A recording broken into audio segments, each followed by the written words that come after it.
नमस्कार, आप देख रहे हैं एबी बिहार न्यूज, सच की तलाश सच्ची खबर और मैं हूं आपके साथ अमीषा सिंह। आइए रुख करते हैं आज की ताजा खबरों की तरफ। बिहार में अब अगर दाखिल खारिज का मामला लंबित रहा तो अधिकारी फंसेंगे। किस अधिकारी के स्तर में कितने मामले लंबित हैं, इसकी सूचना संबंधित जिले के डीएम को हर हफ्ते मिलेगी। साथ ही मुख्यालय से विभाग के अधिकारी भी इसकी मॉनिटरिंग कर सकेंगे। सबसे अधिक और सबसे कम मामलों का निष्पादन करने वाले अधिकारियों की सूचना भी डीएम को मिलेगी। इसी आधार पर कर्मियों को पुरस्कृत किया जा सकेगा और दंड का भी प्रावधान होगा। बिहार के पटना प्रमंडल में शराबबंदी को और सख्ती से लागू करने के इरादे से एक नया फैसला लिया गया है। इसके मुताबिक अगर किसी मकान या दुकान से शराब बरामद होती है तो स्थानीय प्रशासन मकान और दुकान दोनों को जब्त कर लेगा। पटना प्रमंडल के कमिश्नर संजय कुमार अग्रवाल ने शुक्रवार को अपनी क्षेत्राधिकारी के सभी जिलाधिकारी और पुलिस अधीक्षकों के साथ एक बैठक की। बैठक में उन्होंने निर्देश देते हुए कहा कि अब से शराब भंडारण के लिए कोई भी मकान, दुकान या गोदाम इस्तेमाल करते पाया गया तो प्रशासन सब जब्त कर लेगा।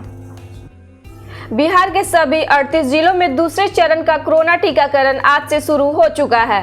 केंद्र सरकार के निर्देश के अनुसार पहले चरण में स्वास्थ्य कर्मियों के टीकाकरण पूरे होने के पूर्व ही दूसरे चरण का टीकाकरण शुरू करने का निर्णय लिया गया था।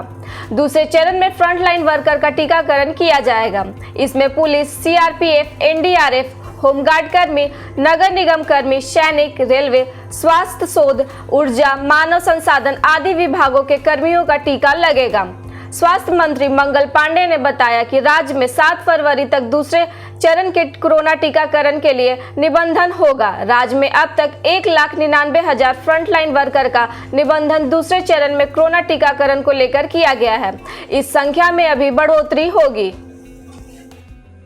अमेरिकी कांग्रेस के शक्तिशाली इंडिया कॉक्स के नेताओं ने भारत सरकार से लोकतांत्रिक नियमों का पालन सुनिश्चित करते हुए शांतिपूर्ण प्रदर्शनों की अनुमति देने और इंटरनेट तक पहुंच मुहैया कराने का अनुरोध किया है। कॉक्स ने भारत में चल रहे किसान आंदोलन के मुद्दे पर चर्चा के बाद यह आग्रह किया कि कांग्रेस के इंडिया कॉक्स के सह अध्यक्ष सांसद ब्रैड शेरमैन ने कहा कि उन्होंने भारत में चल रहे किसानों के आंदोलन के संबंध में अमेरिका में भारत के राजदूत तरनजीत सिंह संधू से बात करने के लिए अपने अन्य रिपब्लिकन सांसद स्टीव कैबेट और उपाध्यक्ष सांसद रो खन्ना के साथ बैठक की। अमेरिका की प्रतिनिधि सभा में किसी देश विशेष के सबसे बड़े कॉक्स इंडिया कॉक्स की यह पहली बैठक थी। पाकिस्तान में अशांत बलूचिस्तान प्रांत में क्वेटा एवं सीबी शहरों में हुए 2 बम विस्फोटों में कम से कम 2 लोगों की मौत हो गई और अन्य 28 लोग घायल हो गए। पुलिस ने बताया कि पहला विस्फोट शुक्रवार को सीबी में हुआ, जिसमें 24 लोग घायल हो गए और इसके कुछ घंटों के बाद क्वेटा में दूसरा विस्फोट हुआ, जिसमें स्पष्ट रूप से कश्मीर दिवस रैली को निशाना बनाया गया था। क्वेटा में हुए विस्फोट में 2 लोगों की मौत हो गई और 4 अन्य लोग घायल हो गए। एक्टर नसरुद्दीन शाह ने किसान आंदोलन को लेकर बॉलीवुड के दिग्गजों की चुप्पी पर सवाल उठाया है।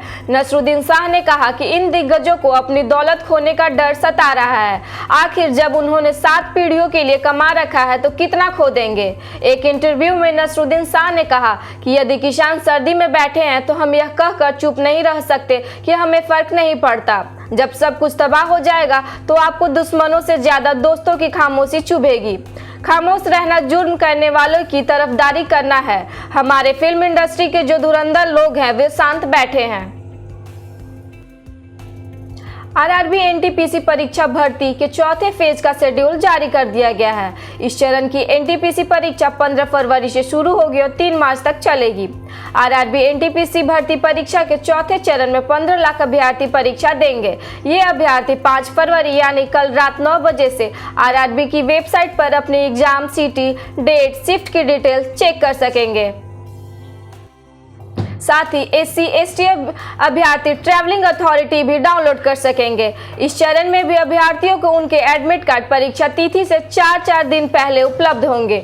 वह अपने आरआरबी की वेबसाइट पर जाकर उन्हें डाउनलोड कर सकेंगे। चौथे चरण में शामिल अभ्यर्थी के मोबाइल और ईमेल पर भी परीक्षा तिथि की जानकारी भेज दी गई है। रेलवे ने नोटिस में कहा कि जिन अभ्यर्थियों का नंबर चौथे चरण में भी नहीं आया है उन्हें आगे के चरणों में शामिल किया जाएगा। तो इसी तरह देश और दुनिया की तमाम जानकारियों के लिए जुड़े रहे हमारे साथ एबी बिहार न्यूज पर। साथ ही हमारे चैनल को लाइक, सब्सक्राइब और शेयर करना ना भूलें। धन्यवाद।